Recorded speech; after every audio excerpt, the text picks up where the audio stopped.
अब हम देखेंगे कि एपी से रिलेटेड कौन से अच्छे क्वेश्चन है जो हमारे पास एग्जाम में आ सकते हैं, बट उससे पहले थोड़ा सा जस्ट एक इंट्रो ले लेते हैं कि एपी क्या होती है। कोई भी एक नंबर सीरीज होती है जिसके बीच में डिफरेंस जो होता है वो सेम रहता है। ओके, इस तरह से कुछ नंबर सीरीज होगी जिसके बीच में डिफरेंस क्या है, डी का डिफरेंस है। D, what is D? D is common difference. Okay, तो यहाँ पर डी हमारे पास क्या है, कॉमन डिफरेंस, और ए हमारे पास फर्स्ट टर्म है, ये सेकेंड टर्म, ये third term, and so on. nth term is an. I can write it as an. So I can say this a1, a2, a3 and an, so on. So यहाँ पे हमारे पास तो फॉर्मूले काम आता है। पहला तो an का, what is an? The nth term. an का फॉर्मूला होता है a which is the first term and n minus 1, n what is n? n यहाँ पे number of terms है। Let's assume कि total यहाँ पे 10 terms है। So what will be the n? 10. So ये बन जाएगा 10 minus 1, n minus 1 multiply D. तो ये हमारे पास है ए एन का फॉर्मूला। ठीक है, अब इसके अलावा एपी के हमारा फॉर्मूला आएगा, ये तो हमारे पास हो गया nth टर्म का फॉर्मूला। ओके, अब nth टर्म के अलावा हमारे पास क्या आता है, सम ऑफ n टर्म। हम ये भी देखते हैं सम ऑफ n टर्म्स। अब जब n टर्म्स की सम की बात करेंगे तो सम का फॉर्मूला क्या हो जाएगा, Sn लिखते हैं उसको। Sn means sum of n terms. ये इक्वल हो जाता है हमारे पास n divide by 2, 2a plus n minus 1 into D. तो ये तो फॉर्मूला हो गया इसका। इस फॉर्मूले को थोड़ा और अपन अलग कर सकते हैं। देखो कैसे समझो इसको। मैं इसी फॉर्मूले को लिखा हूं Sn इक्वल्स टू n बाई 2। ये जो 2a को हमने लिख दिया a प्लस a, तो कोई फर्क नहीं पड़ा, a प्लस a 2a, और बाकी वाला एज इट इज रख दिया। ठीक है, तो यहाँ पे जो a plus n minus 1 into D बन गया वो a नहीं दिख रहा है, तो यहाँ से Sn इक्वल्स टू कितना आ जाएगा, n बाई 2 a plus a n। Okay, यहाँ पे a प्लस ए एन का मतलब है कि हम n टर्म्स का सम निकाल रहे हैं, लाइक हम 9 टर्म्स का सम निकाल रहे हैं। तो यहाँ पे n सेम है, तो इसका मतलब यहाँ पे कौन सी टर्म आएगी, 9th टर्म आएगी। तो एक तरह से अगर 9 टर्म की किसी एपी का सम निकाल रहे हैं और यहाँ पे 9th टर्म है, तो I can say this is the last term. उसको ऐसे भी लिखा जा सकता है n बाई 2 multiply a plus L. Okay, तो यहाँ पे ये l क्या है, l is last term. Okay, L है हमारे पास लास्ट टर्म ऑफ एपी। तो देखिए पहले क्वेश्चन से शुरुआत करते हैं। फर्स्ट क्वेश्चन है हमारे पास, फॉर व्हाट वैल्यू ऑफ के विल के प्लस 9 टू के minus 1 and 2k plus 7 be the consecutive terms of AP. Okay, हमें के अंदर 3 टर्म्स दे रखी है और जैसे पूछा है कि प्रूव करना है कि ये तीनों एपी की 3 कॉन्जिक्यूटिव टर्म्स है। So what is consecutive terms? That means कि एक के बाद एक वाले, जस्ट लाइक 2 3 4, ये तीनों क्या हो गए, एक दूसरे के कॉन्जिक्यूटिव टर्म्स हो गए। अब देखिए फर्स्ट क्वेश्चन को देखते हैं क्या बोल रखा है। पहला है कि k plus 9 comma 2k minus 1 and 2k plus 7। Okay, हमें प्रूव करना है कि हमें k फाइंड आउट करना है अगर गिवन है कि ये तीनों एपी की 3 कॉन्जिक्यूटिव टर्म्स है। तो एपी की क्या, एपी होता क्या है, बेसिक क्या है एपी का? एपी का बेसिक ये है कि उनके दो टर्म्स के बीच का जो डिफरेंस है, कॉमन डिफरेंस, वो सेम रहेगा। चाहे मैं इससे ये माइनस करूं, I can say this is the third term, this is second term, this is first term. Okay, तो d क्या होता है, d सेम रहता है एपी का। अब मैं यहां से अगर d निकालूंगा तो क्या आ जाएगा, a3 minus a2 equals to, अब ये d किसके इक्वल होना चाहिए, यहां से जो d निकाले a2 माइनस a1। हम यहां करते ही हमारे पास k की वैल्यू आ जाएगी। अब देखिए कैसे करेंगे, a3 हमारे पास कितना है 2k प्लस 7 माइनस, अब a2 हमारे पास है 2k minus 1, 2k minus 1 equals to, अब ये ब्रैकेट क्यों लगाया है, क्योंकि बाहर माइनस है तो अंदर की वैल्यू चेंज होगी। अब a2 है 2k माइनस 1, 2k माइनस 1, और इसमें से हम माइनस करेंगे k प्लस 9। तो अब देखिए कैसे बन जाएगा, 2k प्लस 7, इसको मैं लिख सकता हूं 2k प्लस 7 माइनस, इसको जब ओपन करेंगे तो बन जाएगा माइनस का 2k और माइनस का 1 बन जाएगा प्लस का 1। ठीक, इसी तरह यहाँ पे 2k माइनस 1, इसको जब ओपन करेंगे तो माइनस है बाहर तो साइन चेंज हो जाएंगे, माइनस k माइनस 9। ठीक है, तो यहां से 2k से 2k कैंसिल आउट, 7 प्लस 1 हमारे पास रिमेनिंग बचा 8 इक्वल्स टू ये 2k माइनस के बिकम्स k और -1 -9 तो दोनों माइनस के अंदर, तो माइनस के अंदर ऐड होके -10। अब -10 को इस तरफ ले आएंगे तो k इक्वल्स टू कितना हो जाएगा 8 और -10 इधर आके +10। सो k की वैल्यू हमारे पास आ गई 18। ठीक है, सो k की वो value means at k equals to 18 ये जो तीनों टर्म्स है तीनों एपी की कॉन्जिक्यूटिव टर्म्स होगी। अब देखो ये किसके लिए निकालते हैं, ये डी के लिए है, ठीक है ना। डी क्या होता है, common difference. D is common difference. Okay, तो कॉमन डिफरेंस सेम रहेगा, उसकी वजह से हमने दोनों जगह से अलग अलग कॉमन डिफरेंस निकाल के उनको इक्वल किया और वहां से हमारे पास के की वैल्यू आ गई। अब हमारे पास देख रहे हैं सेकंड क्वेश्चन। सेकंड क्वेश्चन है कि which term of AP 3, 15, 27, 39 will be 132 more than it's 54th term. Okay, तो हमें एक एपी गिवन है, which is 3, 15, 27 and 39। 3, 15, 27 and 39 and so on. ये हमारे पास एपी है और अब इसमें पूछा है कि which term will be 132 more than it's 54th term. तो मतलब कि 54th टर्म से 132 ज्यादा कौन सी टर्म होगी। तो इसके लिए पहले तो हमें 54th टर्म भी तो मालूम होनी चाहिए, फिर उसको 132 ज्यादा करेंगे। तो देखिए, तो हमारे पास ए एन का क्या फॉर्मूला होता है, A plus N minus 1 multiply D. Okay, अब हम 54th टर्म फाइंड आउट करेंगे। क्यों, क्योंकि हमें बोला है कि कौन सी टर्म जो है 132 ज्यादा होगी 54th टर्म से। तो पहले 54th टर्म हमें मालूम होनी चाहिए। तो इसका क्या फॉर्मूला बन जाएगा, ए प्लस, देखो ए हमारे पास कितना गिवन है 3। आपको एग्जाम में पहले गिवन चीजें लिखनी है, जैसे कि आपको ए लिखना है 3 और डी भी फाइंड आउट करके लिखना है 15 माइनस 3 इक्वल्स टू 12। ये गिवन चीजें तो पहले आपको मेंशन करनी है, उसके बाद क्वेश्चन यहां से सॉल्व करना स्टार्ट करना है। तो ए 54 कितना हो जाएगा, ए हमारे पास 3 है plus n, n means 54 minus 1 53, 54 minus 1 into D, D हमारे पास कितना है, डी है हमारे पास 12। ठीक है, फिर ए 54 इक्वल्स टू 3 प्लस ये हमारे पास क्या हो जाएगा 53 इंटू 12। अब यहां से हमारे पास ए 54 आएगा। तो देखो 53 इंटू 12 तो ये कितना हो जाएगा 12 इंटू 5 600 600 और 36 636। तो ये हमारे पास आ गया 53 इंटू 12 और हम यहां से हमारे पास 54th टर्म आ जाएगी 639। तो अभी हमारे पास 54th टर्म आई है, हमें क्या निकालना है कि कौन सी टर्म है जो इससे 132 ज्यादा होगी। तो इसको एक बार 132 ज्यादा मतलब इसमें 132 ऐड कर देंगे, 639 प्लस 132। तो ये हमारे पास कितना हो जाएगा, देखिए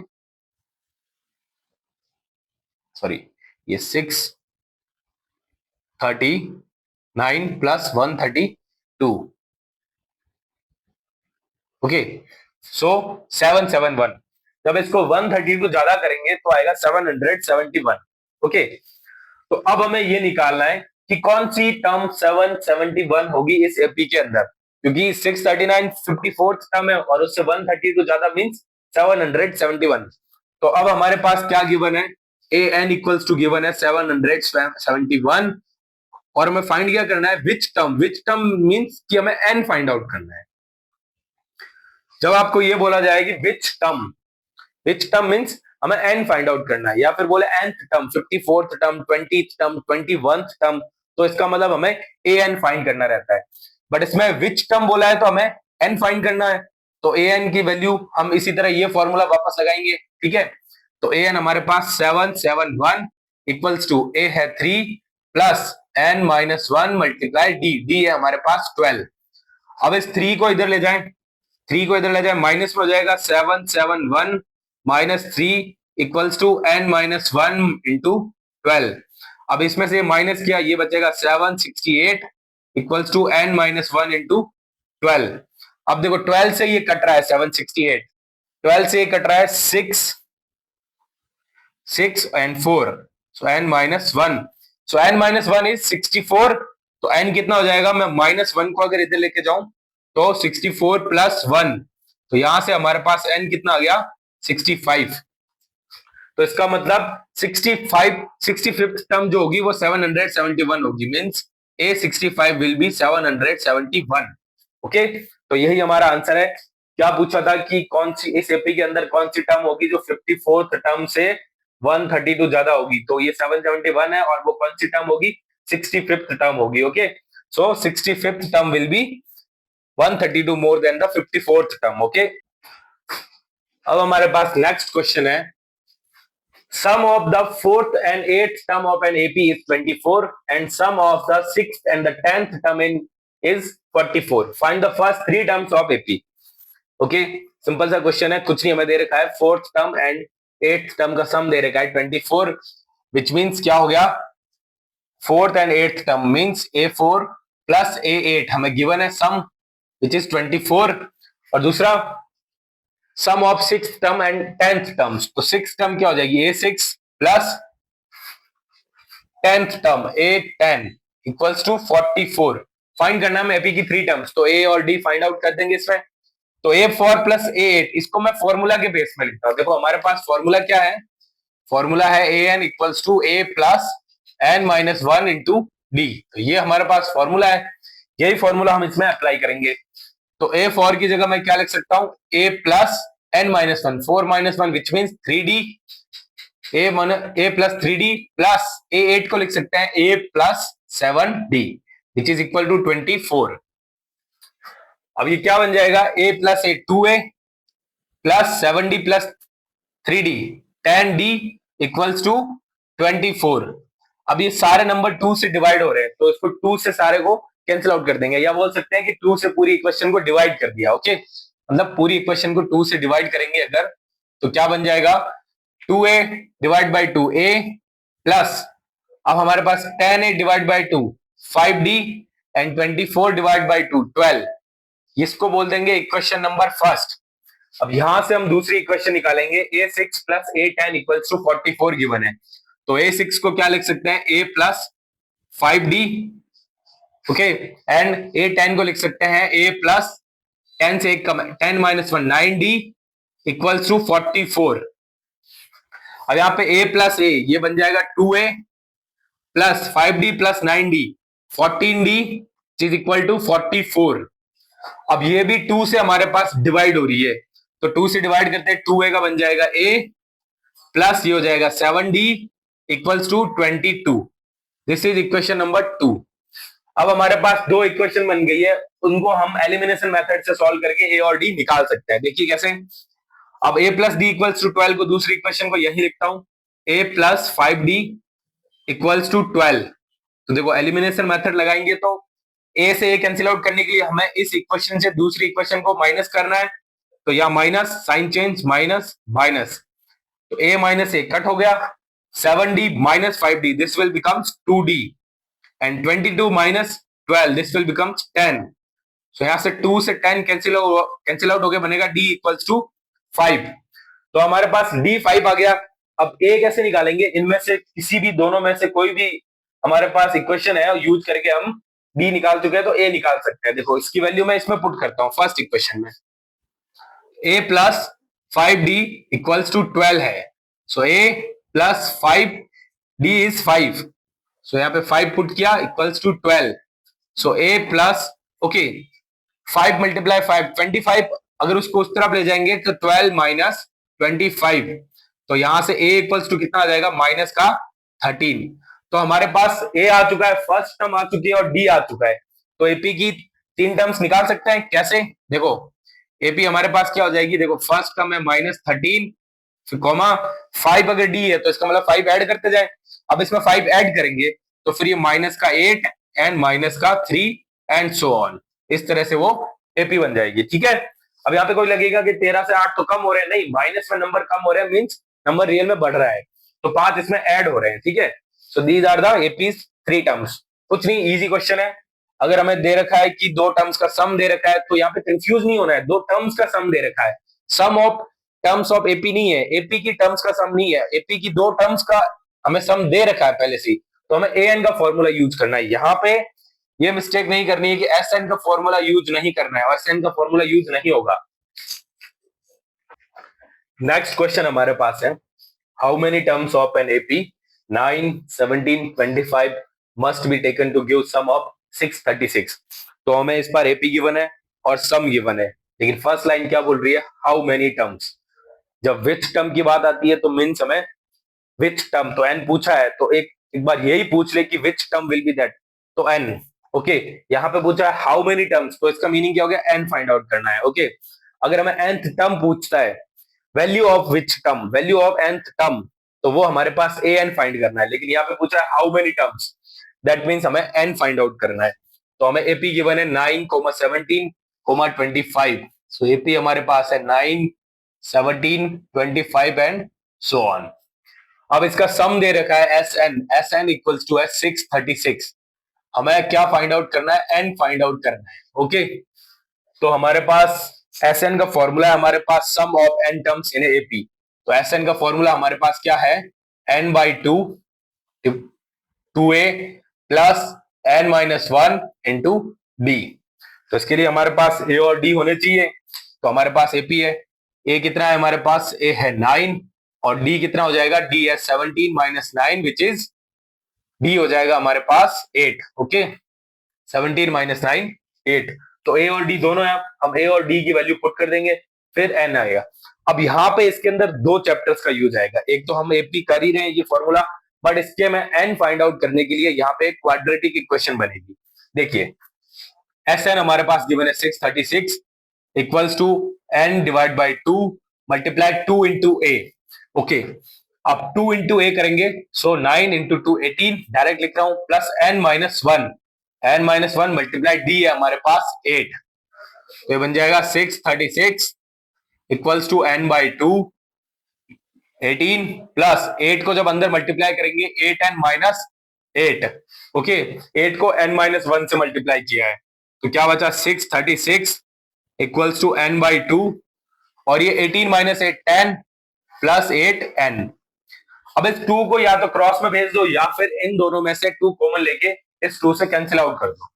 तो 636 equals to N by 2 multiply, इन दोनों में से 2 हमारे पास कॉमन आ रहा है, सो 2, ये बचेगा 5 प्लस 4 एन। ओके, तो ये 2 से ये 2 कैंसिल आउट हो गया।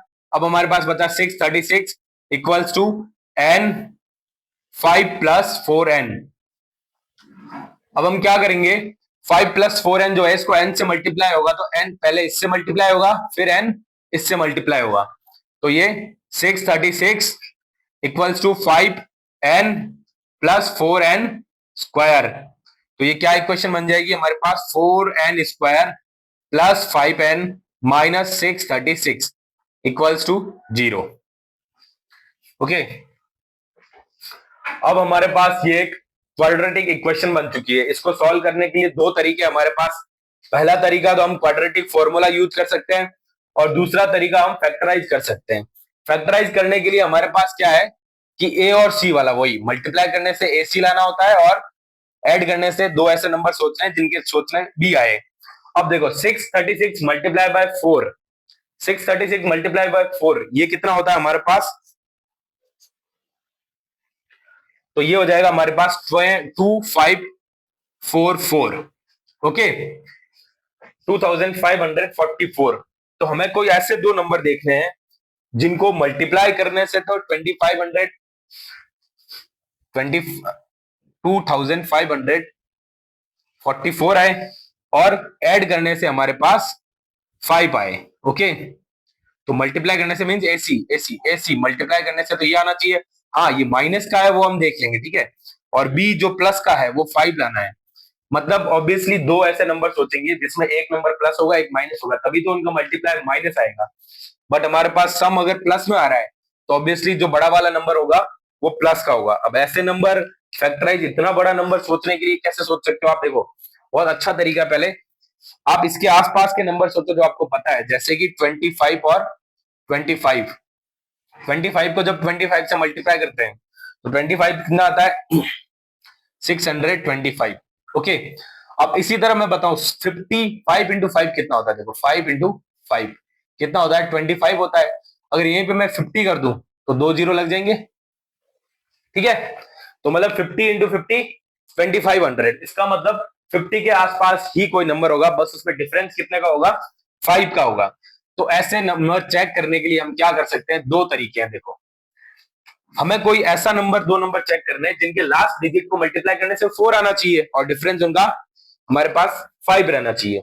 अब मैं नंबर ले लेता हूं, मान लो कि मैंने लिया 47 एंड इससे 5 ज्यादा कर दिया 52, 7 टू जा 14, तो लास्ट डिजिट 4 आता है, करेक्ट। 48 एंड मैंने ले लिया 53, अभी भी डिफरेंस 5 है, और 48 इंटू 3 ये कितना हो जाएगा हमारे पास 24। तो फिर लास्ट क्या आ रहा है, 8 3 24, तो 4 आ रहा है डिजिट, है ना। तो हमारे पास इसके जो फैक्टराइज करेंगे तो आप देखना मल्टीप्लाई करके चेक करोगे तो 48 और 53 ही आएंगे। आप 47 और 52 इसको भी चेक करोगे, 46 एंड 51, 46 एंड 51 ये नहीं चेक करना है, क्यों, 6 मल्टीप्लाई 1 6 होता है और लास्ट डिजिट हमें मल्टीप्लाई में 4 चाहिए। तो इस नंबर को हम, इस पेयर को नेग्लेक्ट कर देते हैं, इसलिए मैंने ये दोनों पेयर लिखे हैं, ठीक है। इनमें ये आएगा, जब आप मल्टीप्लाई करके चेक करोगे तो 22544 आएगा। अब देखो 48 और 53 है, तो इसको मैं, इसको कैसे लिखेंगे, जो बड़ा वाला नंबर है उसको प्लस का लिखेंगे। तो हमारे पास है 4n square plus 5n minus 2544 equals to 0। तो 4n स्क्वायर, अब इसको लिखेंगे 53n minus 48n minus 2544 equals to 0। तो ये हमारे पास क्या बन जाएगा, इसमें से कुछ कॉमन नहीं आ रहा, तो n ये बच गया 4n प्लस 53 माइनस, अब इन दोनों में से क्या कॉमन आएगा वो बेटर समझने के लिए यहां से 636 और 4 को मल्टीप्लाई किया था, अब यहां से आप निकालोगे तो 12 आएगा कॉमन इन दोनों में। तो 12 कॉमन आ रहा है, 12, और ये बच गया n plus 50, sorry 12 and 4n plus 53। देखो, अगर नहीं पता चले कि क्या कॉमन आएगा तो सबसे बेस्ट तरीका है कि यहाँ पे जो बना है वही यहाँ पे बनेगा। तो यहाँ पे 4n है, अब यहाँ पे 4n बनाने के लिए अगर 4n से डिवाइड करके देखो, 4n से डिवाइड किया, n से n कैंसिल आउट, देखो 4n ये करना नहीं है, देखो n से n कैंसिल आउट और 4 से 48 कैंसिल होगा 12 टाइम्स, तो इसलिए बाहर कॉमन किया जाएगा 12। तो इससे आप ये दोनों कॉमन आ रहे हैं क्योंकि अंदर वाली टर्म्स दोनों सेम बनेगी, 4n plus 53 and n minus 12 equals to 0। So दोनों को जीरो करेंगे, यहां से 4n प्लस 53 को जीरो करेंगे तो equal to minus 53, obviously n minus में नहीं आ सकता तो ये वाला हम नेग्लेक्ट कर देंगे, ठीक है। और यहां से दूसरा आएगा n माइनस 12 इक्वल्स टू 0, तो यहां से n की वैल्यू आ जाएगी 12। दैट मीन्स हमारे को पूछा था how many terms must be taken of AP 9 17 25 to give sum of 636, तो मीन्स 12th टर्म का जो सम होगा इस AP की 12th टर्म का सम होगा वो होगा हमारे पास 636, मतलब 12 टर्म्स उसका सम 636 होगा। तो ये n फाइंड आउट किया, यहां से n हमने नेग्लेक्ट किया है, दो रीजन भी कह सकते हैं। अगर 4 को इसके डिवाइड में ले जाएंगे तो ऑब्वियसली एक इंटीजर नहीं आएगा, और अगर इंटीजर भी आता तो यहाँ पे बाहर माइनस लगाए तो n की वैल्यू माइनस में नहीं हो सकती, तो यही हमारा आंसर होगा। ओके, हम अब नेक्स्ट क्वेश्चन देखते हैं, वो थोड़ा इंपॉर्टेंट है। क्वेश्चन है sum of 3 numbers in AP is 24 and product is 440, find numbers. तो ये थोड़ा डिफरेंट क्वेश्चन है, ऐसा क्वेश्चन कुछ आता है कि सम दे रखा हो AP की टर्म्स का, 2 से ज्यादा 3 टर्म्स का सम और प्रोडक्ट दे रखा हो, तो हमें क्या करना है, पहले तो हमें एक AP एज्यूम करनी है। तो हम उस AP को क्या लेंगे, देखो फर्स्ट टर्म को लेना है a माइनस b, फिर a प्लस b। ऐसा क्यों है, इसका क्या रीजन है कि ऐसा ही क्यों लिया हमने, क्योंकि जब सम करेंगे तो d यहाँ पे हमारे पास कैंसिल आउट हो जाएगा, तो डायरेक्ट हमारी a की वैल्यू वहीं से सम की वजह से आ जाएगी, इसलिए हमने ये लिया। अगर 5 टर्म्स दे रखी होती थी तो पहली टर्म लेते a माइनस 2d और लास्ट टर्म क्या बन जाती a प्लस 2d, ठीक इसी तरह लेते, तो हमारे पास ये 3 टर्म्स हो गई AP की। फिर बोला है sum of 3 numbers in an AP is 24, तो इनका सम क्या है 24, तो a minus d plus a plus b equals to 24। तो यहां से हमारे पास d से d कैंसिल आउट हो गया, अब a plus a 3a, so 3a equals to 24। तो यहां से a हमारे पास कितना आ जाएगा, a इक्वल्स टू 8, तो a की वैल्यू हमारे पास 8 आ चुकी है। अब हमें क्या बोला है कि इनका जो प्रोडक्ट है वो 440 है, मतलब इन तीनों नंबर का जो प्रोडक्ट है वो 440 है। तो तीसरी चीज लगाएंगे a minus d multiply a and a plus d equals to 440। Okay, यहां पे हम अब ए की वैल्यू पुट कर देंगे, क्यों, हमारे पास ए 8 आ चुका है। तो ये हो जाएगा 8 माइनस डी एंड ये 8 प्लस डी एंड 440।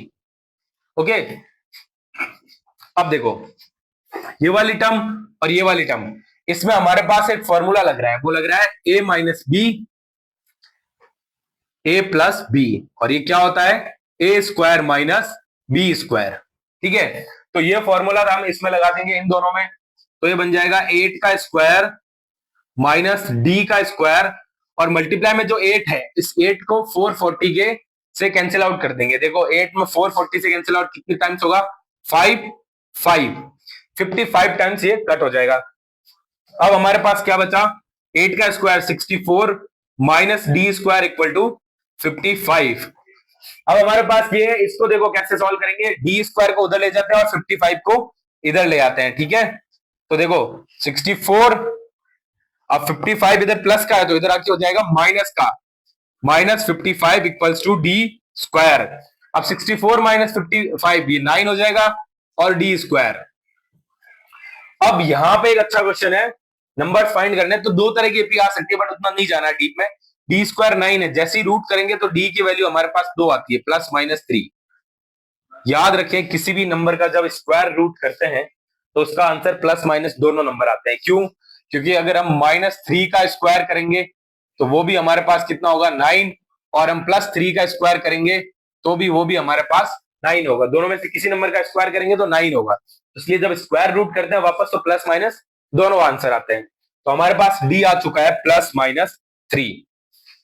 तो हमारे पास नंबर क्या हो जाएंगे, ए है 8, तो पहला अगर +3 लेंगे दोनों केस बन जाएंगे, एक तो +3 वाला और एक -3 वाला। ओके, सो पहली एपी क्या हो जाएगी हमारे पास 8 +3। अब देखो 8 - 3, 8 एंड 8 +3, तो ये हो जाएगा 8 - 3 कितना हो गया 5, 8 एंड 11। एक तो ये हो गया, 3 नंबर ये हो गए। अब अगला -3 लेंगे तो 8 -3, तो ये बन जाएगा 8 +3, 8 एंड ये लास्ट वाला 8 -3, तो ये कुछ इस तरह से बन जाएगी 11, 8, 5। तीनों नंबर्स वही आएंगे। अगर एपी पूछेगा तो एपी दो तरह से बन सकती है, एक ऐसे और एक इसकी उल्टा, बट हमें सिर्फ 3 नंबर ही पूछा है, तो चाहे 3 लो -3 लो कोई फर्क नहीं पड़ेगा, तीनों नंबर सेम आएंगे, 5, 8 एंड 11। यही हमारा इस क्वेश्चन का आंसर है। अच्छा क्वेश्चन था ये, बस इसमें ये ध्यान रखने लायक था कि अगर 3 नंबर्स बोले हैं एपी के और उनके तीनों नंबर के सम और प्रोडक्ट दे रखा है, कई बार देखो 2 नंबर का सम और प्रोडक्ट दे रखा हो तो हमारे पास क्वाड्रेटिक इक्वेशन है, एन और एसएन के फॉर्मूले हैं, एलिमिनेशन या सब्स्टिट्यूशन मेथड से हम 2 वेरिएबल्स के अंदर इक्वेशन सॉल्व कर सकते हैं। बट हमारे पास यहाँ पे 3 टर्म्स दे रखी थी और उनका सम और प्रोडक्ट निकालना था, तो इसलिए हमने फर्स्ट टर्म को a-3, सेकंड को a और थर्ड टर्म को a+d लिया है, और ऐसे करके आंसर हमारा 5, 8, 11 फाइनल आंसर है। ये भी इंपॉर्टेंट एग्जाम में आने लायक क्वेश्चन है। नेक्स्ट क्वेश्चन हमारे पास क्या हो जाएगा कि sum of first n terms of AP is Sn equals to 4n minus, देखो 7 है, sum of first n terms of AP is 4n square minus n, find nth term and 25th term. तो हमारे पास Sn given है, Sn है 4n square minus n। अब देखिए ऐसे क्वेश्चन में हमें पूछा है nth टर्म मींस an पूछा है और 25th टर्म मींस 825 पूछा है। तो देखिए कोई भी हमारे पास एपी है, जैसे a1, a2, a3, a4, इस तरह से एंड सो ऑन कोई एपी है।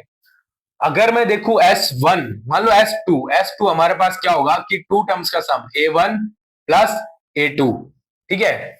और अगर यहां से मैं S1 देखूं तो S1 तो ऑब्वियसली A1, ठीक है, ये फर्स्ट टर्म होगी S1।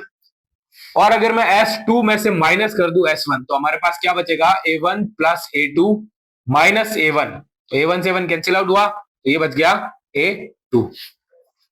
अब यहां से एक बात समझ आ रही है कि S2 माइनस S1 करने पे सेकंड टर्म आई है, मतलब 2 टर्म्स का सम में से एक टर्म का सम माइनस किया तो ये आया। ठीक है, ऐसे ही अगर मैं ऐसे करूंगा कि S6 माइनस S5 करूंगा तो हमारे पास आएगा 6th टर्म, ठीक है। तो जितनी टर्म्स में से उससे एक कम टर्म वाले सम माइनस करेंगे तो वही टर्म आएगी जिसका हम सम जिसमें से माइनस कर रहे हैं। जैसे मतलब कि S6 माइनस S5 तो A6, S2 माइनस S1 तो A2, तो इसी तरह से Sn माइनस Sn माइनस 1 मतलब उससे एक कम टर्म, तो ये क्या आ जाएगा An। तो हमारे पास An हमें निकालना है, तो An का फॉर्मूला ये आ गया। अब ध्यान से समझो, तो An के लिए कैसे क्या करेंगे, Sn, तो यहाँ पे हमें Sn माइनस 1 कहां से लाएंगे, देखो Sn माइनस 1, ये हमारे पास Sn दे रखा है, तो जहां जहां n है उसकी जगह n माइनस 1 रख देंगे। कैसे, मान लो कि मेरे पास S2 पूछा होता है इसमें, तो क्या लिखते हैं 4 n की जगह 2 का स्क्वायर माइनस 2, इस तरह से हम लिखते हैं S2।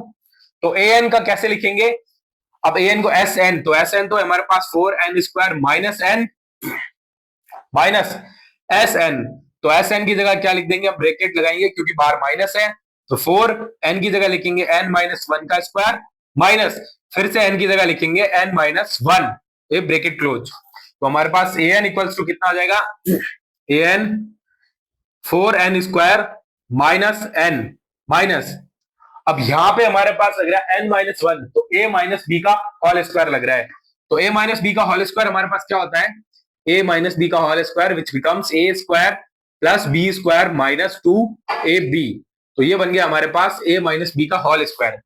अब n माइनस 1 का होल स्क्वायर ओपन करके 4 से डायरेक्ट मल्टीप्लाई करें, सो यहाँ एक टर्म बनेगी n square multiply 4, this will becomes 4n square plus 1 का स्क्वायर मल्टीप्लाई 4, 4n माइनस 1 है माइनस 2ab, तो माइनस 2n इंटू 1, तो minus 2n multiply 4 minus 8n। अब यहाँ पे जो माइनस है बाहर, इसको ओपन करेंगे तो माइनस का n प्लस का 1, क्यों, क्योंकि बाहर माइनस है तो दोनों अंदर वाली टर्म्स का सम साइन जो है चेंज हो जाएगा। तो यहां बचा फिर an equal to 4n square minus n minus 4n square और ये माइनस 8n माइनस n, तो माइनस का 9n बन जाएगा और ये प्लस का 5, 4 प्लस 1 5 माइनस 9n। अब यहाँ पे जब माइनस ओपन करेंगे तो an इक्वल्स टू आ जाएगा 4n स्क्वायर माइनस n और सबके साइन चेंज हो जाएंगे क्योंकि ब्रैकेट के बाहर माइनस है, तो माइनस 4n स्क्वायर और ये बन जाएगा minus 5 minus minus plus 9n। अब 4n स्क्वायर से 4n square cancel out, minus का n प्लस का 9n, तो हमारे पास ये बन गया प्लस का 8n, सो 8n और प्लस 5, तो ये तो हमारे पास आ गई nth टर्म। हमें पूछी थी what will be the nth term, तो nth टर्म हमने फाइंड कर ली है। फिर हमें पूछा है कि व्हाट इज 25th टर्म, तो ऑब्वियसली n की जगह हम 25 पुट कर देंगे, तो 8 मल्टीप्लाई 25 प्लस 5, तो हमारे पास क्या हो जाएगा 825। अब देखो सॉरी माइनस 5, 8n माइनस 5, तो ये कितना हो जाएगा 25 मल्टीप्लाई 8, गेट बंद करो, लाइट आ रही, लाइट आ रही। ओके, तो ये कितना 25 मल्टीप्लाई 8 400 माइनस 5, तो 825 हमारे पास आ जाएगी 395। ओके, सो 25th टर्म हो जाएगी 395 और nth टर्म होगी 8n minus 5। Next question is find the sum of all integers between 100 and 500 which are divisible by 8। तो हमें 100 और 500 के बीच में 8 से डिविजिबल टोटल इंटीजर्स कितने हैं वो फाइंड आउट करना है। तो 100 up to 500 and divisible by 8। Okay, तो अब यहां पे ध्यान दो, पहला नंबर जो 8 से डिविजिबल होगा वो होगा 104, देन 112 एंड सो ऑन। अब देखो 500 से पहले 500 के पास है ना, तो 8 से डिविजिबल नंबर कौन सा होगा, कैसे निकालेंगे ये, तो इसका एक देखो 500 को 8 से डिवाइड करो। अब जैसे ही आप 8 से डिवाइड करोगे तो 8 6 जा 48 और हमारे पास फिर 2 बचेगा, 8 2 जा 16, फिर भी यहाँ पे हमारे पास रिमाइंडर 4 बचेगा, 4 रिमाइंडर हमारे पास बच रहा है।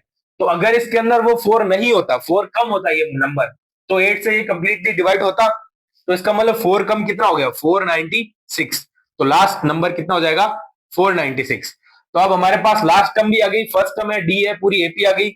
अब हमें निकालना क्या है कि हाउ मेनी टर्म्स, तो ये टोटल कितनी टर्म्स है मींस n फाइंड आउट करना है। तो सिंपल है, an दे रखा है तो an का formula a plus n minus 1 multiply D, so an हमें गिवन है 496 इक्वल्स टू a हो गया 104 and plus n minus 1 into D है हमारे पास, d तो ऑब्वियसली 8 है क्योंकि 8 से डिविजिबल नंबर है, तो 8 ऐड करके ही लिखे हैं, 8 496 माइनस 104 और ये हमारे पास बन जाएगा 8n-1, तो ये बन गया 392 एंड 8 मल्टीप्लाई n-1। अब 8 से जब इसको कैंसिल आउट करेंगे तो हमारे पास बच जाएगा 8 4 जा 32 एंड 8 9 जा 72 और ये n-1। अब -1 को इस तरफ लेके आएंगे तो n इक्वल्स बन जाएगा 50। तो इसका मतलब टोटल 100 से 500 के बीच में 8 से डिविजिबल इंटीजर्स कितने हैं? 50। So the 50 will be the answer. अगला क्वेश्चन है हमारे पास, 2 AP has the same common difference and difference between their 100th terms is 100. Find the difference between their 1000th term। मतलब हमें एक AP, 2 AP है, जैसे पहली AP मान लेता हूं A1, A2, A3 and so on. दूसरी AP ले लेता हूं capital A1, A2, A3 and so on. अब दोनों के लिए जो कॉमन डिफरेंस है वो सेम है, तो इसका भी D और इसका भी हमने ले लिया D ले लिया। अब हमें पूछा है कि हमें दे रखा है एक चीज तो कि 100 टर्म्स है दोनों की, उन दोनों के बीच का डिफरेंस क्या है? 100 है। दैट मींस कि इसका A 100 माइनस इसका A 100 इक्वल्स टू है 100। तो इसको पहले एक बार सॉल्व करते हैं क्या आता है। तो A 100 क्या बन जाएगा? A 100 को मैं लिख सकता हूं A1 प्लस 99D, क्योंकि n-1 100 माइनस 1 99D, माइनस इसको लिख सकता हूं A1 प्लस 99D। अब मैंने D क्यों लिखा है? क्योंकि देखो D दोनों का कॉमन डिफरेंस हमारे को सेम गिवन है, तो ये फिर क्या बन जाएगा? A1 plus 99D minus A1। अब इसको ओपन करेंगे, बाहर माइनस है तो ब्रैकेट के अंदर साइन चेंज होंगे। प्लस का 99D माइनस का 99D इक्वल्स टू 100। अब ये 99D से ये कैंसिल आउट हो गया, क्या बचेगा? A1 minus A1 equals to 100। Okay, तो ये हमारे पास आ गया A1 minus capital A1 equals to 100 आ गया। अब हमें निकालना क्या है? उनकी 1000 टर्म के बीच का डिफरेंस निकालना है। Means A1000 minus capital A1000, ये हमें फाइंड आउट करना है।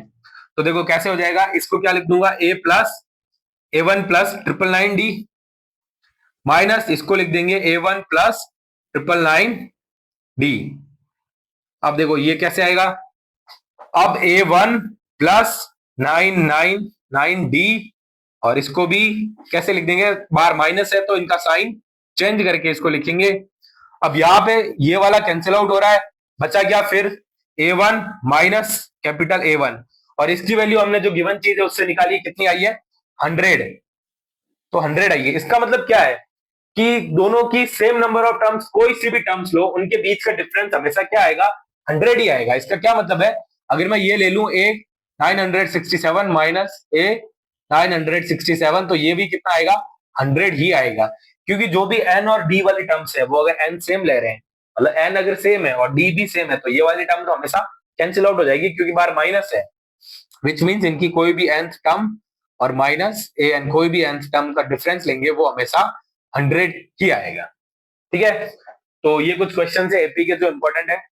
केस स्टडी क्वेश्चंस जो है, केस बेस्ड स्टडी में आप लैडर वाले क्वेश्चंस और potato race and saving and expenditure वाले क्वेश्चन जो है, वैसे क्वेश्चंस उसमें आने के चांसेस रहते हैं। उसके अलावा जो सीबीएसई बोर्ड एग्जाम में क्वेश्चंस दे सकता है वो इनसे ज्यादा बार क्वेश्चंस नहीं होंगे, ऐसे ही क्वेश्चंस रहते हैं।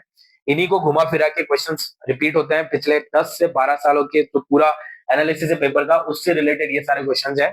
और अगर आप ये क्वेश्चन भी अच्छे से अभी करके जाते हैं तो आप अच्छे मार्क्स अचीव कर सकते हैं। Thank you.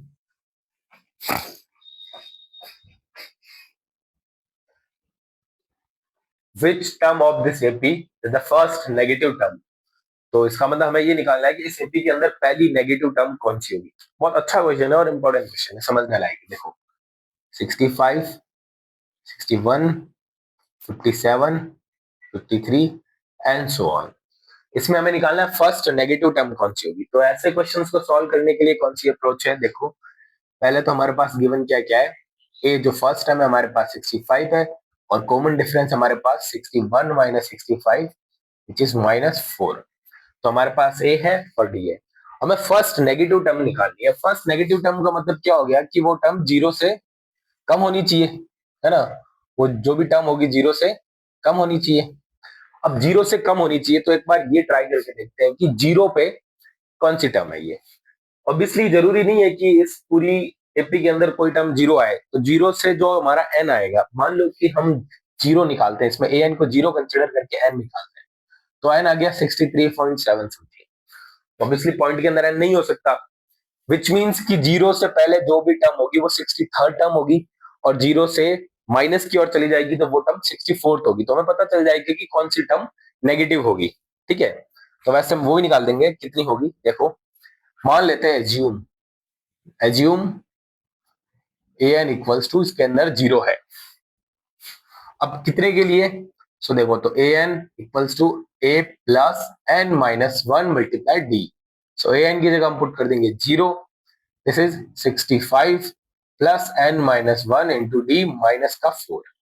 ओके, 65 को जब इस तरह भेजेंगे तो माइनस का 65 और इक्वल्स टू क्या बन जाएगा, n minus one multiply minus का 4।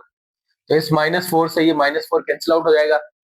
अब यहाँ पे जब 4 को हम 65 से डिवाइड करेंगे तो हमारे पास जो नंबर बनेगा वो थोड़ा सा अलग है। क्या बनेगा, 65 divide by 4 equals to n minus one. तो यहां से हमारे पास एग्जैक्ट आंसर नहीं आएगा, कोई इंटीजर नहीं आएगा यहाँ पे, क्योंकि 65 से 4 है ना, डिवाइड नहीं होता कंप्लीटली। तो ये क्या बन जाएगा, समथिंग 16.25। ओके, ये 16.25 बन गया equals to n minus one. तो यहां से एन क्या आ गया, एन इक्वल्स टू आ गया 16.25 और माइनस का वन इधर जाके प्लस का वन, सो एन इज 17.25। तो जीरो पे ये 17.25 आया, तो ऑब्वियसली एन हमारे पास इंटीजर नहीं हो सकता। तो इसका मतलब जीरो से अगर और पीछे जाएंगे नेगेटिव, क्योंकि ये सीपी में क्या हो रहा है, कम हो रहा है टर्म्स, 65, 61, 57, क्योंकि कॉमन डिफरेंस हमारे पास माइनस में है। तो अगर एन ये है तो मैं कह सकता हूं कि अगर जीरो पे एन ये आ रहा है पॉइंट्स में, तो ऑब्वियसली इससे जस्ट नेक्स्ट इंटीजर कौन सा है, 18।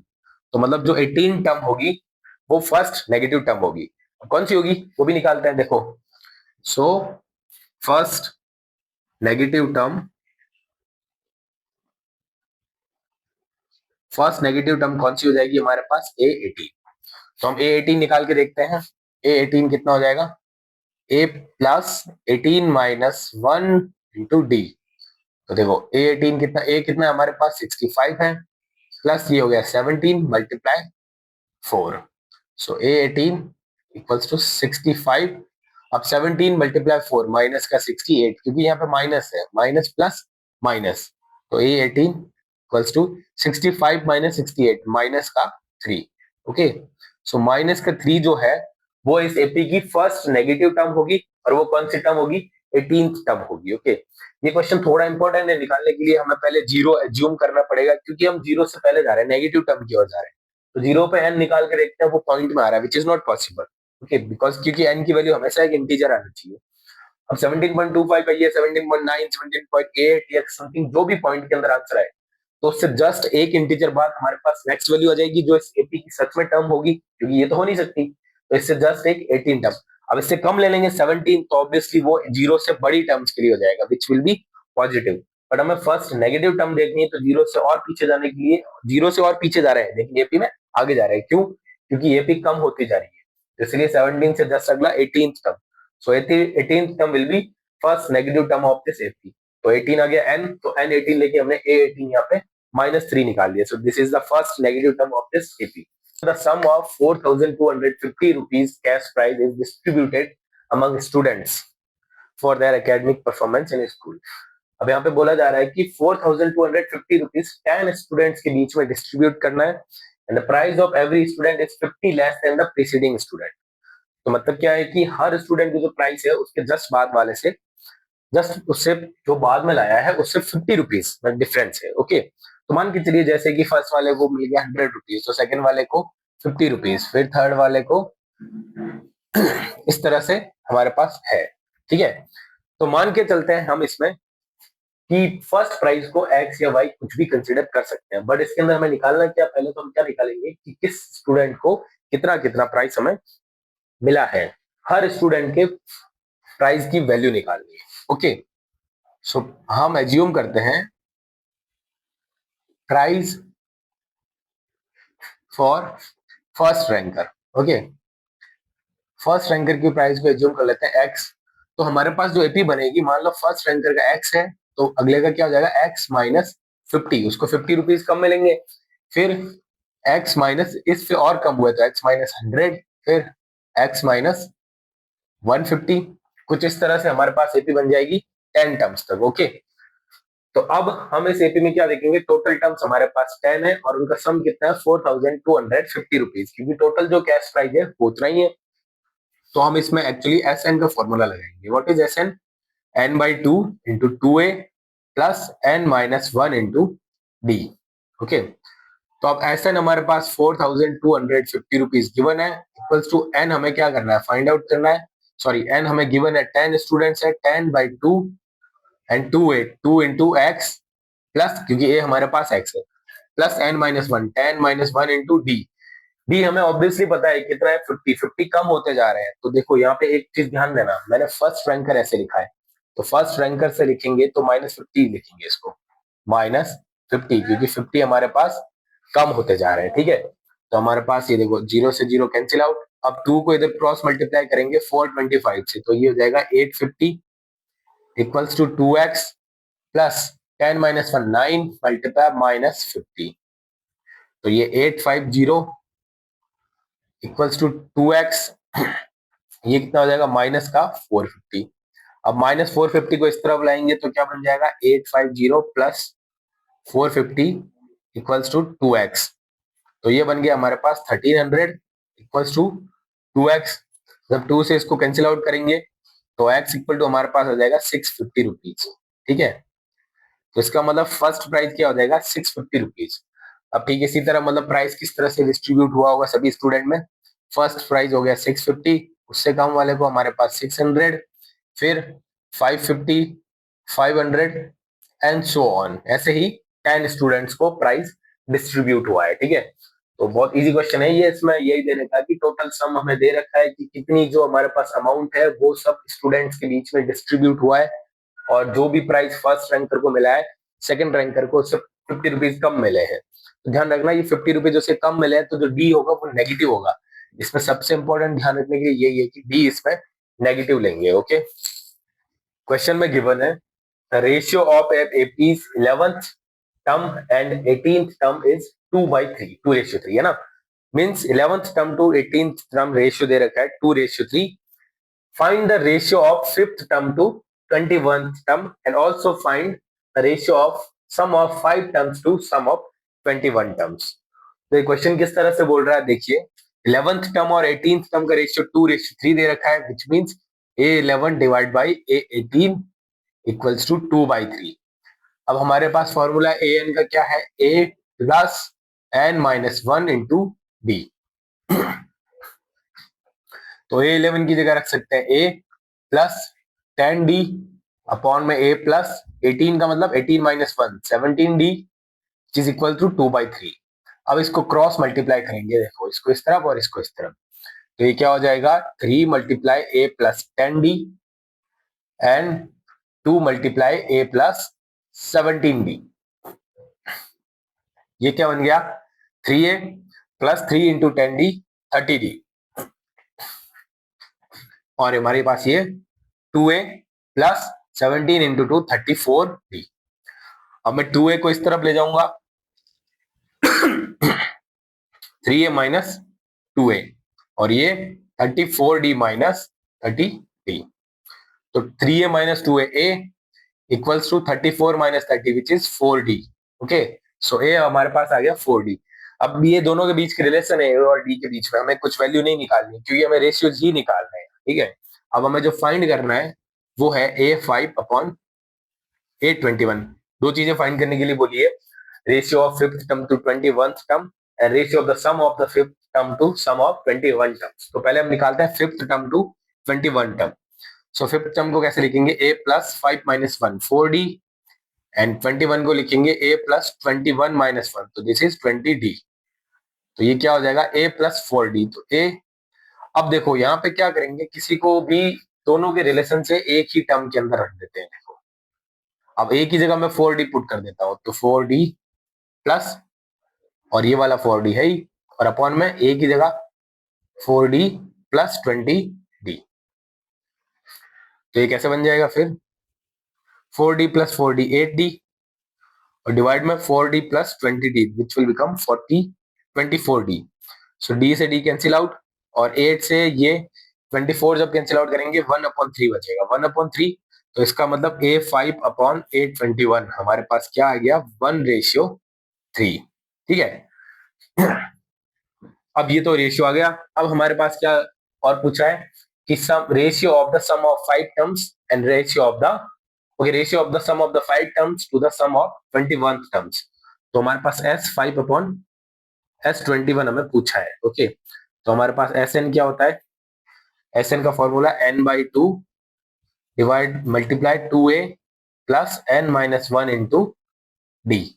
ओके, तो हम ये फॉर्मूला अप्लाई कर देंगे। ठीक है, देखो तो क्या हो जाएगा S5/S21 ये क्या हो जाएगा, ऊपर लिखेंगे 5/2 into 2a plus n-1 5-1 4d और अपॉन में हम कर देंगे 21/2 इंटू 2a प्लस 20d।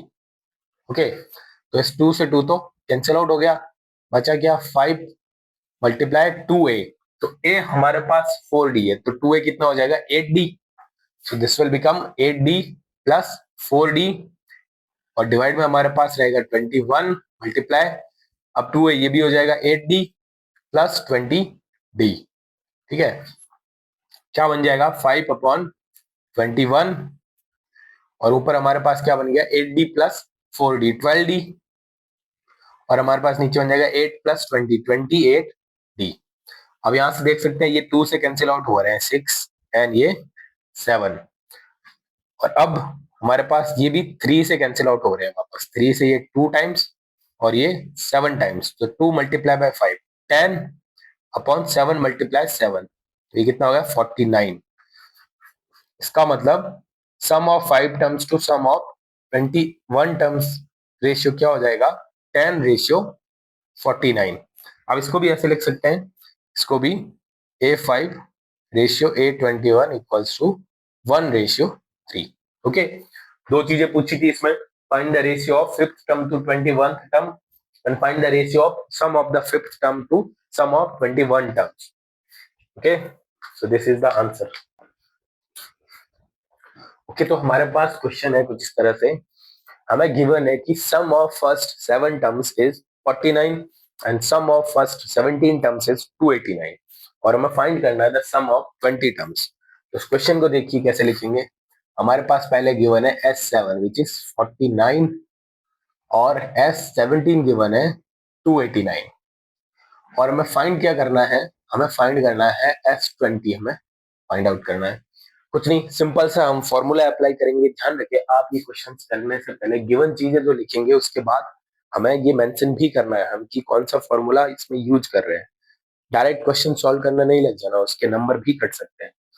अब यहाँ पे S7 49 है तो S7 में कौन सा फॉर्मूला लेंगे Sn equals to n/2 2a plus n-1 multiply by d। Okay, so इसके अंदर ये फॉर्मूला यूज करते हैं तो S7 n इक्वल्स टू 7 तो n कितना पुट किया है 7 तो यहाँ पे 7/2 2a plus 7-1 multiply by d। Okay, तो यहाँ पे S7 हमें गिवन है 49 equals to 7/2 this is 2a plus 7-1 6 तो 6b। ओके, अब यहाँ से 7 से ये 7 कैंसिल आउट हो गया 7 तो यहाँ कितना बचा 7 इक्वल्स टू या 1/2 बचा और इन दोनों में 2 कॉमन आ रहा है 2 कॉमन ले लिया क्योंकि 2a प्लस 6 भी है तो 2 यहाँ से कॉमन 2 यहाँ से भी कॉमन तो 2 मल्टीप्लाई में आ गया। फिर यहाँ बचा a प्लस 3d, ये 2 से 2 कैंसिल आउट हो गया तो हमारे पास क्या इक्वेशन बन गई a plus 3d equal to 7 a plus 3d equals to 7। अब ये हमारे पास बन गई है इक्वेशन नंबर फर्स्ट। S7 जो 7 टर्म्स का सम है उससे हमने एक इक्वेशन निकाल दी, ठीक है ऐसे ही 17 टर्म्स के सम से हम एक और इक्वेशन निकालेंगे, उसको ध्यान से देखिए। अब दूसरा यूज करेंगे S17, क्या है हमारे पास 17/2 into 2a plus 17-1 into d। Okay, अब हमारे पास ये क्या हो जाएगा S17 हमें गिवन है 289 सो 289 इक्वल्स टू 17 डिवाइड बाई 2 और मल्टीप्लाई में 2a plus 17 minus 1 becomes 16 multiply d। अब यहाँ पे 289 17 से कट हो रहा है। देखो ये क्वेश्चन बहुत इजी है। अब जिन लोगों को याद है कि 17 का स्क्वायर 289 होता है वो इजीली को समझ पा गए होंगे कि इस क्वेश्चन कौन से टाइप का है। देखिए 7 का स्क्वायर 49 होता है, 17 का स्क्वायर 289 होता है, एक तरह से स्क्वायर ही दे रखे हैं। अब देखिए ये कट गया 17, तो कितना बचा 17 इक्वल्स टू 1/2। अब फिर से इसके अंदर से 2 कॉमन आ रहा है इन दोनों टर्म्स के अंदर से, तो 2 ब्रैकेट में बचा a और प्लस 16 का बचा 8d। यहाँ से 2 से 2 कैंसिल आउट, तो हमारे पास क्या बच गया a plus 8d equals to 17। Question number 2। अब हमारे पास ये दो इक्वेशन आ चुकी है, a plus 3d equals to 7 and a plus 8d equals to 17। तो ऑब्वियसली हमारे पास टू वेरिएबल्स के अंदर एक इक्वेशन दो इक्वेशन है, तो हम दो तरीकों से सॉल्व कर सकते हैं। या तो इसमें सब्स्टिट्यूशन मेथड लगा सकते हैं या हम एलिमिनेशन मेथड लगा सकते हैं। पर बेटर है कि ए सेम दिख रहा है, इनका कोएफिशिएंट सेम है, तो एलिमिनेशन मेथड से इजीली फास्ट हो जाएगा। तो इस इक्वेशन को मैं इसके नीचे लिखता हूँ, a plus 3d equals to 7। अब एलिमिनेशन मेथड लगाने के लिए मुझे क्या करेगा, दोनों को साइन चेंज करना पड़ेगा। तो मैं ऑब्वियसली इस इक्वेशन से इस इक्वेशन को माइनस कर देता हूँ। तो यहाँ पे मैंने minus minus minus sign change हो गए सबके। So a minus a becomes 0, 8d minus 3d it becomes 5d and 17 minus 7 becomes 10. Okay, now 5 से 10 कैंसिल आउट हो गया तो d बच गया 2। तो हमारे पास d की वैल्यू तो आ गई 2। सो इस एपी के लिए d तो हमारे पास 2 आ गया। तो अब हम देखते हैं d 2 आ गया तो a निकालना। किसी भी इक्वेशन में पुट कर सकते हो आप एलिमिनेशन मेथड से। जब हम एक वेरिएबल की वैल्यू निकाल लेते हैं उसके बाद हम दोनों इक्वेशन में से किसी भी इक्वेशन का यूज करके दूसरे वेरिएबल को निकाल सकते हैं। तो d हमारे पास 2 आ गया, a को मैं किसी भी इक्वेशन से, मान लो इस इक्वेशन से निकालते हैं, तो हमारे पास क्या है a plus 3d equals to 7 given है। अब मेरे पास d2 है, so put d equals to 2। So a plus 3 multiply 2 equals to 7 and a plus 6 bv equals to 7। so a is 6 minus 7 minus 6, तो कितना हो जाएगा 1। तो हमारे पास a क्या है, फर्स्ट टर्म, तो 1 आ गया। अब हमें निकालना क्या है, हमें एक्चुअल में निकालना था S20। अब कोई क्वेश्चन है कि सर हमें सम ऑफ 20 टर्म्स निकालना है, तो हम ये a और d क्यों निकाल रहे हैं, क्योंकि ये दोनों तो हमें गिवन है, उसकी हेल्प से हम a और d निकालेंगे, तभी तो हम S20 निकाल पाएंगे। क्योंकि S20 के फॉर्मूला में 20 n ही तो गिवन होगा, a और d तो हमें फाइंड आउट करना पड़ेगा। तो फिर S20 का फॉर्मूला क्या हो जाएगा, S20 equals to 20/2 multiply 2 into a हमारे पास 1 है, प्लस n है 20 माइनस 1 इंटू d है हमारे पास 2। Okay, so S20 equals to 20/2 10, और यहाँ पे 2 इंटू 1 2 प्लस 19 इंटू 2। ओके, तो S20 इक्वल्स टू क्या बन जाएगा 10। अब देखो 2 19 into 2 38, 38 plus 2 40 and it becomes 400। Okay, ये बहुत अच्छा टाइप का क्वेश्चन है, 400 बन गया। ऐसे क्वेश्चन में कई बार ये भी पूछा जाता है what is the sum of n terms, इसके अंदर नहीं है तो एक्स्ट्रा में ये भी देखते हैं कि अपन n टर्म का सिर्फ पूछे, मतलब 20 तो है ही है। अब यहाँ पे दे सकते हैं 17 टर्म्स का सम क्या आया, उसका स्क्वायर 17 का स्क्वायर, 20 टर्म्स का सम क्या आया 20 का स्क्वायर। तो बेसिकली ये जो एक्चुअली एपी है, ये एपी कुछ इस तरह से है। ये एपी हम जो ले रहे हैं ये नंबर है 1 3 5 7, ये एक तरह से एक से लगाकर कंटिन्यूस ऑड टर्म्स है। ऑड टर्म्स का सम जो होता है, जितने भी टर्म्स का सम होता है उसका स्क्वायर हो जाता है। कैसे, एन टर्म्स का देखते हैं अभी पता चलेगा। So S N equals to n/2 2a 2 into 1 plus n minus 1 into d हो गया 2। Okay, so S N equals to n/2, ये हो गया 2, और 2 को n से मल्टीप्लाई किया 2n, एंड 2 को -2 से किया -2। अब -2 से ये कैंसिल आउट, फिर बचेगा 2n, तो 2n के अंदर ये 2 से ये 2 कैंसिल आउट, बचा n मल्टीप्लाई बार का n, तो ये Sn equals to n square. तो n टर्म्स का सम n स्क्वायर, तो मींस 10 टर्म्स का सम क्या हो जाएगा 10 का स्क्वायर, 20 टर्म्स का सम 20 का स्क्वायर, इसीलिए 17 टर्म्स का स्क्वायर 17 स्क्वायर है ना। ये अच्छा क्वेश्चन है, इंपॉर्टेंट क्वेश्चन है ना, एग्जाम में आने लायक क्वेश्चन है। तो अब हमारे पास क्वेश्चन में गिवन है the ratio of 10th term and 30th term is 1:3 and the sum of 6 terms is 42 and find the first term and common difference। तो इस क्वेश्चन के अंदर हमें देखो क्या दे रखा है कि 10th टर्म और 30th टर्म का रेशियो दे रखा है 1/3 एंड 6 टर्म्स का रेशियो दे रखा है। हम इन दोनों कंडीशन से दो इक्वेशन बनाएंगे और ए और डी फाइंड आउट करेंगे। देखिए सो पहला हमें गिवन है कि A10 divide by A30 given है 1/3। रेशियो का मतलब यही हुआ। अब चूंकि हमारे पास फॉर्मूला है an का क्या है a plus n minus 1 multiply D. अब ये हमारे पास फॉर्मूला अवेलेबल है तो मैं फॉर्मूला लगा दूंगा A10 के लिए an है तो n equals to 10 A10 so a plus 10 minus 1 multiply d divide by a plus 30 के लिए क्या लगाएंगे 30 minus 1 into d which is equals to 1/3। अब हमारे पास ये फॉर्मूला बन गया। अब मैं इसको कैसे सॉल्व करूंगा देखो a plus 9d divide by a plus 29d okay equals to 1/3। अब इसको हम क्रॉस मल्टीप्लाई करेंगे दोनों तरफ तो देखिए 3 को इधर क्रॉस मल्टीप्लाई किया और इसको इधर क्रॉस मल्टीप्लाई किया। ऐसा क्यों करेंगे ताकि एक लीनियर इक्वेशन बना सके। ओके तो इसको 3 से जब मल्टीप्लाई करेंगे क्या बन जाएगा a प्लस 9d और इसको मल्टीप्लाई करेंगे 3 से और यहाँ पे a प्लस 29d को मल्टीप्लाई करेंगे 1 से। यहाँ पे कई बार ये चीज होती है कि 3 जो मल्टीप्लाई होगा इस पूरी दोनों टर्म्स से होगा तो ब्रैकेट लगा के आप लिख सकते हैं क्योंकि सिर्फ अकेले 9d से या a से नहीं दोनों से मल्टीप्लाई होगा। अब 3 को a से मल्टीप्लाई किया क्या बन गया 3a प्लस 3 को 9 से मल्टीप्लाई किया 27d। यहाँ पे 1 से मल्टीप्लाई किया किसी नंबर को तो वही नंबर रहेगा तो यहाँ पे a प्लस 29d। अब यहाँ पे देख सकते हैं मैं इसको इधर ले लेता हूँ 3a minus a so 3a minus a और उधर 29d इक्वल्स और ये 27d उधर चला जाएगा माइनस 27d।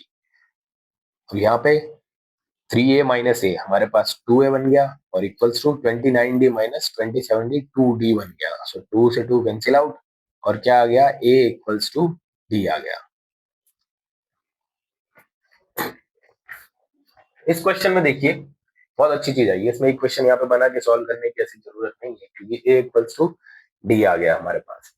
तो जो भी a की वैल्यू आएगी वही d की वैल्यू आएगी थोड़ा इजी बन गया है क्वेश्चन। अब इसको देखिए हम जो दूसरी कंडीशन हमारे पास गिवन है वो क्या है कि सम ऑफ 6 टर्म्स दे रखा है। तो हमारे पास Sn sum of n terms का फॉर्मूला क्या होता है n/2 into 2a plus n minus 1 multiply d।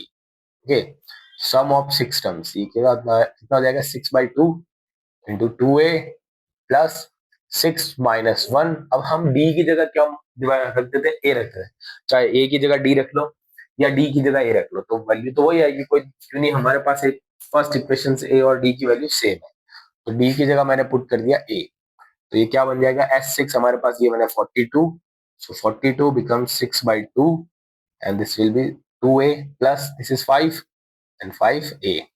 Okay सो 42 से कैंसिल आउट हो गया 7 टाइम्स और 2 को इधर क्रॉस मल्टीप्लाई में डालेंगे तो 7 multiply to 14 equals to 2a plus 5a this will become 7a।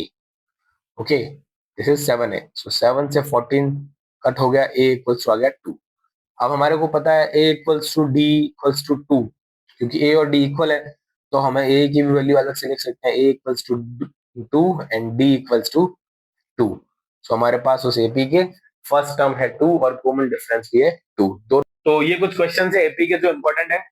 Case study questions जो है केस बेस्ड स्टडी में आप लैडर वाले क्वेश्चंस और potato race and saving and expenditure वाले क्वेश्चन जो है वैसे क्वेश्चंस उसमें आने के चांसेस रहते हैं। उसके अलावा जो सीबीएसई बोर्ड एग्जाम में क्वेश्चंस दे सकता है वो इनसे ज्यादा बार क्वेश्चंस नहीं होंगे। ऐसे ही क्वेश्चंस रहते हैं इन्हीं को घुमा फिरा के क्वेश्चंस रिपीट होते हैं पिछले 10 से 12 सालों के तो पूरा एनालिसिस है पेपर का उससे रिलेटेड ये सारे क्वेश्चंस हैं।